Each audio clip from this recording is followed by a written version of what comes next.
My daughter opened the envelope in front of 30 people and laughed. Not a small laugh. A loud one, the kind designed to be heard across a room full of her husband's colleagues and their wives in pressed blazers. She held up the paper I'd given her, a GIC certificate from TD Bank, cream-colored and unremarkable, and turned to her husband with that smile I hadn't seen since she was 16, and embarrassed I'd shown up to her school play in my work uniform. "Derek, look," she said. "Mom brought us a savings certificate." He took it from her fingers without looking at me, tilted it toward the light. He was still wearing his golf shirt from whatever game he'd played that afternoon, the kind of man who dressed like money and smelled like it too. "How much?" one of his friends asked from the kitchen island. My daughter glanced at the amount printed at the bottom and set the paper down on the granite counter beside the cheese board. "It's sweet, Mom, really." She didn't answer the question. That was its own answer. Derek put his arm around her shoulder. "Your mom's thoughtful." He said it to the room, not to me, the way you'd explain a child's crayon drawing to adults. "She works hard for what she has." The word "works" landed like a period at the end of a sentence. What he meant was, she's just a housekeeper. Don't expect much. I had cleaned hospital floors in Hamilton for 31 years. 31 years of overnight shifts and disinfectant and elevator music in empty corridors at 3 in the morning. Derek had never asked what that meant. My daughter had stopped asking a long time ago. I said nothing. I put my coat on quietly, thanked them for the wine I hadn't touched, and walked to my car. "Before I go any further, have you ever given everything to someone who treated it like nothing? Leave me a comment." I read every single one. The drive back to Hamilton took 40 minutes on a clear October night. I didn't turn the radio on. I just drove, the certificate sitting in my purse where I'd tucked it back after my daughter set it down on the counter. I hadn't corrected her. I hadn't told Derek what that certificate actually represented. I hadn't said a word about the account it was connected to, or the others, or the 32 properties registered under Webb Holdings Incorporated with my initials and a P.O. box in Burlington. There are things you learn in 31 years of working nights. One of them is patience. Another is how to be invisible in a room full of people who've already decided you don't matter. My daughter had learned the second lesson differently than I had. I got home just after 11. My house in the East End of Hamilton was the same one I'd bought in 1994, a 2-bedroom semi-detached on a quiet street, nothing remarkable from the outside. Inside, I made tea and sat at the kitchen table. The radiator knocked in the wall. Upstairs, the neighbor's television murmured through the ceiling. In the bedroom closet behind the winter coats, there was a fireproof lockbox I'd bought at Canadian Tire in 1998. I opened it with the combination I'd used for 26 years, my daughter's birthday, before she decided mine was something to apologize for. Inside, property deeds organized alphabetically by street name, 23 of them across Hamilton, Burlington, Stony Creek, and Dundas. Bank statements from accounts I'd never mentioned to anyone. A folder labeled Current Portfolio Market Value that I updated every January. The number on this year's sheet was just under $14 million. It had started with a duplex on Cannon Street in 1994, $87,000, nearly everything I had. People told me I was foolish, a single woman, a hospital housekeeper, buying property in a neighborhood that didn't look like much. I fixed the roof myself using a library book and 3 weekends. I rented both units within 6 weeks. That duplex bought the next one. The second bought 2 more. I never stopped working nights because the work grounded me in something true. Money could disappear. Work was something nobody could take away. I also never told my daughter because I wanted her to love me as I was, not as what I owned. I thought if she saw the woman who cleaned floors and drove a sensible car and brought casseroles to potlucks, she would value those things too. I was wrong about that. I picked up the paper I kept at the back of the lockbox, separate from the property deeds. A private lender agreement dated 14 months earlier. Derek and my daughter had bought their house in Oakville for $1,200,000. They'd used a traditional mortgage for the first $700,000. The remaining $500,000 had come through a private lending arrangement with a numbered corporation registered in Ontario. My numbered corporation. My daughter had chosen that house because of the neighborhood, the school catchment, the way the kitchen photographed for her social media. She had no idea the private lender holding a portion of her mortgage was the woman she'd left standing in her own kitchen with an untouched glass of wine. I placed the lending agreement on the table and sat there for a long time. The next morning, I drove to the TD branch on King Street, where I'd kept my primary account for 19 years. I asked to speak with someone about a certificate of deposit and was brought into a meeting room by a young man named Thomas, who looked like he was 2 years out of university. I placed the GIC certificate on the desk between us. "I'd like to discuss the full scope of my accounts with someone senior, please." Thomas looked at the certificate. He typed something. He looked at the screen. He typed something else. "I'll just one moment, please." He stood up and left the room. He came back 3 minutes later with a woman in her 50s named Patricia Adair, whose card said Senior Private Banking Advisor. She closed the door, sat down, and folded her hands on the table. "Mrs. Webb, I apologize that no one from our team has reached out to you recently. Accounts of this size typically receive a dedicated relationship manager." She glanced at Thomas with something that wasn't quite patience. "We'd like to correct that immediately." The account I'd opened in 1991 and added to every month for 33 years had a current balance of $4,160,000. Interest compounded, dividends reinvested, never a single withdrawal. "I know the number," I told her. "I'm not here about the balance. I'm here because I need a recommendation for a private investigator, someone discreet." Patricia didn't blink. "We have a list of professionals we refer high-value clients to. I can make a call this afternoon." "I'd appreciate that." By Wednesday, I was sitting across from a man named James Kowalski in a Tim Hortons on Upper James Street. He was in his late 50s, retired RCMP, gray at the temples, and thoroughly unremarkable, looking the kind of person you'd pass in a grocery store and forget immediately. He'd been doing private investigative work for 12 years. Patricia had called him thorough. "You need information about your son-in-law," he said. "Not a question." "Derek Whitmore. He's a senior investment advisor at Pinnacle Wealth Management in Toronto. I want to know how he lives the way he does on the salary he reports." James opened a small notebook. "What's prompting the concern?" I set a folder on the table. Inside were 3 months of observations I'd made on my own, nothing sophisticated, just things I'd noticed. The car lease, the ski trip to Whistler in February posted to my daughter's account, the dinner at Canoe Restaurant in Toronto that had shown up in a conversation as Derek's client entertainment, the vacation property they were apparently considering in Prince Edward County. "His base salary with Pinnacle is listed publicly through their regulatory filings," I said. "It's $210,000 a year. The lifestyle doesn't match." James looked at the folder. "Give me 10 days. I gave him 2 weeks. We met again at the same table. He ordered a large coffee and a breakfast sandwich and placed a manila envelope in front of me before either of us spoke. "Derek Whitmore has been doing what the industry calls excessive trading churning in 14 client accounts over the past 22 months. Every trade generates a commission for him. Most of these clients are retired. They think their portfolios are being actively managed." James paused. "They're being used to generate his income."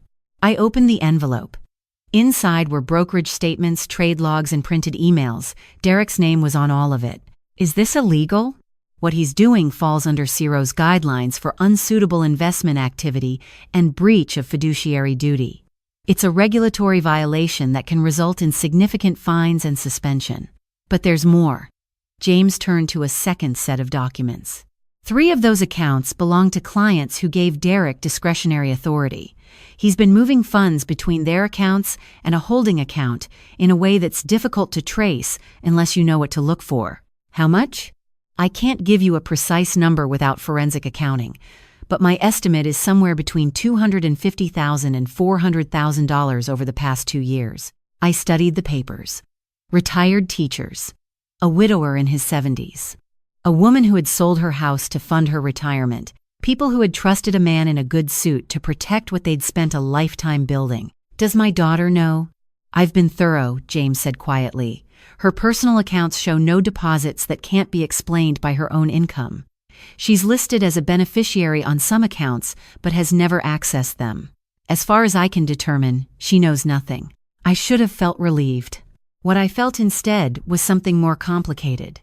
My daughter had married a man who stole from elderly people, and she had done it because he looked like success, because he wore the right clothes and took her to the right restaurants and made her feel like she'd arrived somewhere worth being. She had thrown away a gift from her mother without asking what it meant, and she had no idea what was coming for her husband. I thanked James and paid for both our coffees. That afternoon I drove to the Hamilton Public Library, sat at a public terminal in the back corner near the reference section, and filed a complaint with CIRO through their online investor complaint portal. I attached James's documentation as scanned files. I described the activity clearly, named the accounts, provided Derek's registration number from Pinnacle's public profile. When the confirmation screen appeared, I wrote the reference number on a receipt from my coat pocket, cleared the browser history, and walked out into a November afternoon that had turned sharp and cold. My daughter called that evening. I let it go to voicemail. The message was brief. Derek was stressed about something at work. Could we talk? She'd tried to reach me twice this week. Things had felt strange lately. I turned the phone face down on the kitchen table. She wasn't ready to hear the truth. I'd learned that at her housewarming party, watching her set my certificate down beside a cheese board without asking what it contained. The time for truth would come. It just wasn't yet. I spent the next 10 days preparing. I called a contact at a property management firm I'd worked with for years and arranged for formal notice to be sent to my daughter and son-in-law regarding a change in private lending terms on their Oakville property. It wasn't a threat, it was information. But it would prompt questions neither of them were ready to answer. I also called Roy, at the renovation company I'd used on 4 of my properties over the years. I had a building on Barton Street in Hamilton, a former retail space I'd owned for 9 years that I'd been planning to convert. We discussed timelines. We discussed permits. We discussed what 60-year-old commercial flooring looks like when you pull it up. Then I waited. My daughter called 11 times over the following week. I listened to every voicemail at midnight after my shift at the hospital, sitting in the break room with a cup of tea that went cold before I finished it. The first few were confused, a little guilty, the tone of someone who knows they've done something that needs smoothing over. By the 5th message, her voice had shifted. Something from Derek's work, a letter from a lender she didn't recognize. Could I explain what Webb Holdings Incorporated was? By the 10th message, she was frightened. The 11th came at 1 a.m. Mom, I need you, please. Her voice broke on the last word in a way that took me back 25 years, to the nights when she'd had nightmares and called for me in the dark. I put my phone back in my locker and finished my shift. She needed to sit with it a while longer. That wasn't cruelty. That was the only way truth ever takes root when the ground has been broken open first. 8 days later, I was parked outside my Barton Street property, watching the renovation crew carry out the last of the old retail fixtures when my daughter's car pulled up crooked against the curb. She got out in a wool coat that was too thin for November. Her hair wasn't done. She walked toward me the way people walk when they've been not sleeping. Mom. She stopped a few feet away, looking at the building, at the crew, at me in my work jacket and steel-toed boots. What is this? A commercial property I've owned since 2015. We're converting it to residential 8 affordable units. She stared at the scaffolding. You own this. I own 23 properties in this area, give or take. The color left her face in a way that reminded me of winter light going out. She sat down on the concrete step by the entrance without appearing to decide to. Her hands were shaking. You're a housekeeper. I am, I said. I'm also a landlord. Those things aren't mutually exclusive. Why didn't you tell me? I pulled my jacket tighter against the cold. Because I wanted to know who you'd become without my money having anything to do with it. She looked up at me, and I saw something in her face I hadn't seen in a long time. Not embarrassment, not the managed guilt she usually offered when she thought she'd slighted me. Something raw, something honest. The GIC certificate I gave you at the housewarming. It's connected to an account with $4 million in it. She made a sound I couldn't categorize. I've been adding to it since 1991. I planned to give it to you when you were ready. I watched her face. You put it down next to the cheese board. I didn't know. Her voice was barely above a whisper. You didn't ask. Her phone buzzed in her coat pocket. She pulled it out, looked at the screen. Her expression changed in a way I recognized from watching people receive bad news. It's Derek. He says CIRO has contacted Pinnacle. He says she stopped reading, looked up at me. Mom, what did you do? I reported what I found to the appropriate regulator. What do you mean you reported what you found? I sat down beside her on the step, concrete cold through my jeans. I kept my voice even. Your husband has been mismanaging client accounts for nearly 2 years. Retired people. People who trusted him with their savings. I hired someone to look into it when certain things stopped adding up. She shook her head, a reflexive denial. Derek wouldn't. He's careful, he's successful, he drives a leased BMW and takes clients to restaurants where a glass of wine costs $90 on a salary of $210,000 a year. That math doesn't hold. She went very still. I'm not telling you who he is, I said quietly. I'm telling you who he's shown himself to be. And you're going to have to decide what to do with that. Her phone buzzed again. She didn't look at it. Am I going to be? She couldn't finish the sentence. You're protected. I gave CIRO documentation showing your personal finances are entirely separate from the accounts in question. Your name isn't on anything irregular. They'll know you weren't involved. She turned to look at me for the first time, really look at me, the way she hadn't done in years. You protected me even after You're my daughter. The construction noise filled the silence between us, a power tool somewhere inside the building, men's voices, the ordinary sounds of something being taken apart so it could become something better. What happens now? She asked. Come to Barton Street in 10 days, Saturday at 2 in the afternoon, Derek too. Why?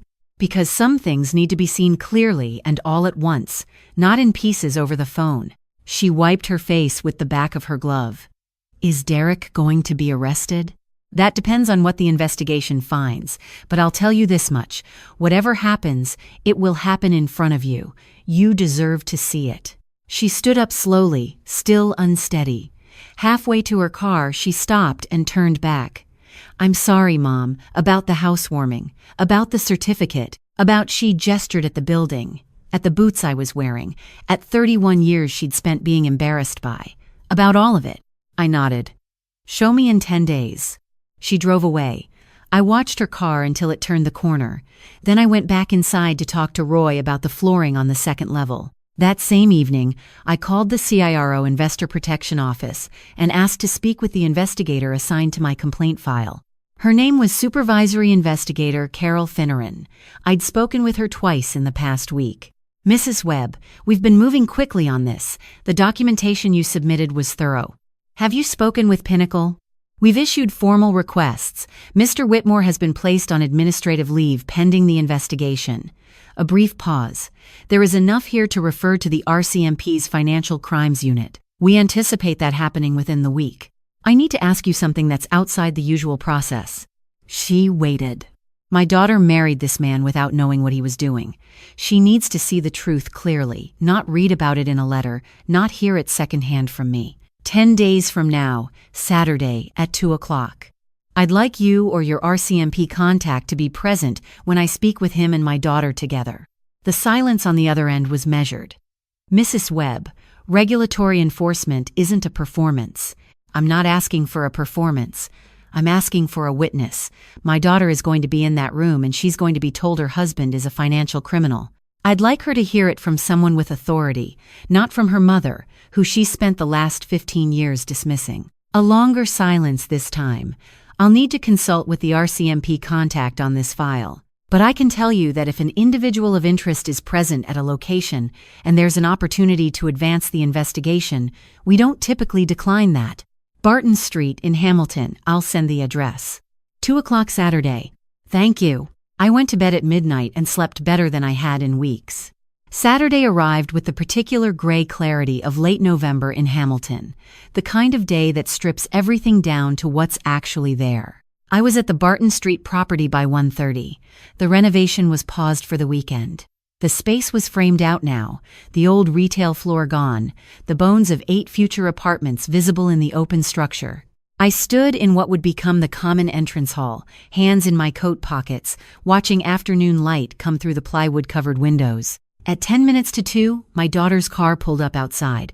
She came in alone, which meant she'd had to convince Derek to follow. He arrived 4 minutes later, BMW in the no-stopping zone. He got out quickly, looked up at the building with open contempt, the expression of a man who has never understood why anyone would voluntarily spend time in Hamilton, and came through the door. His mother was with him, a woman named Sandra Whitmore who had never spoken to me at any family event without visibly calculating whether I was worth her time. Derek scanned the space. "What is this about?" His voice was controlled, but the kind of controlled that requires effort. "You said there was something we needed to discuss about the lending agreement. Your lawyer's letter was, Webb Holdings Incorporated holds a $500,000 private mortgage on your Oakville home," I said. "I am Webb Holdings Incorporated." He stared at me. "I've owned your daughter and son-in-law's mortgage for 14 months, I said, turning briefly to Sandra, whose expression had gone very careful. "They used my money as a portion of their home purchase, without knowing it was me. I thought you'd like to know that."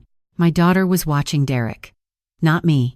Watching the way his jaw had tightened, the way his eyes were doing calculations. "You're a housekeeper," he said. His voice had shifted from controlled to something less polished. "I'm a property owner who works in hospital environmental services. Those aren't the same thing as being poor, Derek. You made an assumption. This is insane. You've been what? Hiding money? Setting a trap?" He looked at my daughter. "Do you see what she's doing? This is about the GIC certificate. She's been planning this since the housewarming." My daughter didn't move to his side. "Natalie." His voice dropped. Tell her this is our family's business, and she can't just..." "Mr. Whitmore." The voice came from the entrance. 2 people had come through the door. Carol Finneran from Ciro, her identification already visible on a lanyard, and a man in a dark jacket she introduced as Corporal Remy Tremblay from the RCMP Commercial Crime Section. Derek went very still. "I'm Supervisory Investigator Carol Finneran with the Canadian Investment Regulatory Organization. We've been investigating a complaint concerning your client accounts at Pinnacle Wealth Management." She addressed him directly, professionally. "We have documentation of excessive trading in 14 registered client accounts and a pattern of unauthorized fund movement across 3 accounts over a 22-month period." Sandra Whitmore stepped forward. "This is my son, is a senior advisor. This is completely..." "Mrs. Whitmore," Corporal Tremblay said calmly, "please let him respond." Derek's face was doing something complicated. I watched him look at my daughter, then at the investigators, then at the floor of a building he hadn't known I owned. "I need my lawyer," he said. His voice had gone flat. "That's your right," Corporal Tremblay said, "but we'd like to speak with you today. You can call your lawyer now. We'll wait." My daughter had gone white. "Derek," she said his name like a question, "tell them it's a mistake. Tell them there's been some misunderstanding with the paperwork." He didn't look at her. "Derek." Louder now. "Look at me." He looked at her. And in that moment, something in his face gave way, in a way that answered everything. "The clients," my daughter said quietly. Her voice was strange and steady. "The ones you were always talking about. The retirees who trusted you, Mrs. Webb, and the teacher from Thornhill. You told me about them." She paused. "You used their accounts." He said nothing. "You told me they were satisfied clients." Her voice cracked on the last word. "You brought them up at dinner. You knew their grandchildren's names." "Natalie." "Don't." She stepped back. Not toward me, not toward the investigators. Just back, away from him, in the way that said she needed to stand somewhere that wasn't beside him anymore. Sandra Whitmore began to say something about lawyers and defamation, and the Whitmore family's reputation in this city. Corporal Tremblay asked her, politely but firmly, to wait outside. She didn't argue. She left on heels that sounded wrong against concrete and didn't look back. Derek was escorted to the door with Carol Finneran explaining next steps in the measured tone of someone who has done this many times. He looked back once, at my daughter, not at me. She was looking at a wooden beam in the exposed framing, her arms crossed, her chin up. When the door closed, the room was quiet. My daughter stood there for a long time. I stood across the space from her. Neither of us spoke. Outside, a car started. Then another. Finally, she said, "How long did you know?" "I hired someone to look into his finances 3 weeks after the housewarming. I had the report by the end of October. Before you reported him." "Yes. Why didn't you tell me first? Would you have believed me?" She opened her mouth, and then she closed it again. Honest enough not to say yes. Honest enough to understand what that meant. He only wanted to marry me because he thought I had money, she said. Because of you. He found out who my mother was somehow, didn't he? And he thought, James, my investigator found evidence he did research on me before your relationship became serious. He found the property registrations. He knew about Webb Holdings before you got engaged. She made a sound that was almost a laugh and wasn't. He married me because he thought my mother was secretly rich and hiding it. He was right about the rich part. And wrong about what kind of person you are. She looked at me across the framed-out walls of a building that would become homes for 8 families. Mom, I put your gift down on a counter because I was embarrassed. Because Derek's friends were watching and I wanted them to think, I don't even know what I wanted them to think. That I came from somewhere that matched where I was trying to go. She stopped. And you built all of this, quietly, by yourself, while I was embarrassed of you. The certificate is still in my purse, I told her. I took it off the counter when you went to get more wine. She covered her face with her hands. I'm not telling you this to hurt you. I'm telling you because you need to understand what that account represents. 33 years of overnight shifts and compound interest and buying properties everyone said were bad investments. It was never about the number. It was about proving something to myself every day that the work was worth doing. She lowered her hands. Her face was a mess, and she didn't seem to care. What do I do now? That depends on who you want to be. I don't know who that is anymore. Good, I said quietly. That's where it starts. She looked around the framing. At the exposed joists and the concrete floor and the plywood windows letting in gray November light. What is this going to be? 8 affordable rental units. Teachers, nurses, care workers, people who work in this city but can't afford to stay in it. Roy's crew starts back Monday. She was quiet for a moment. Then, can I help? I studied her. Her coat was too thin. She was still shaking slightly from the cold or the shock or both. She looked less like the woman who'd hosted a housewarming in Oakville and more like someone I recognized. There's a property manager I work with named Louise. She's been telling me for 2 years she needs someone to help coordinate tenant applications and maintenance scheduling. It's not glamorous work. I don't care about glamorous. You did at your housewarming. She flinched. I know. Louise starts at 7:30. She expects people to be on time and to show up when they say they will. I pulled out my phone and scrolled to Louise's number. That's the entire job interview. If you want it, my daughter took a long breath. I want it. I texted Louise that I had someone for her to meet Monday morning and put my phone away. We walked out into the November afternoon together. The street was quiet, a delivery truck idling at the corner, someone across the road salting their front steps, the ordinary sounds of a city going about its Saturday. My daughter stood by her car, and I stood by mine, and there was a distance between us that wasn't quite the old distance anymore.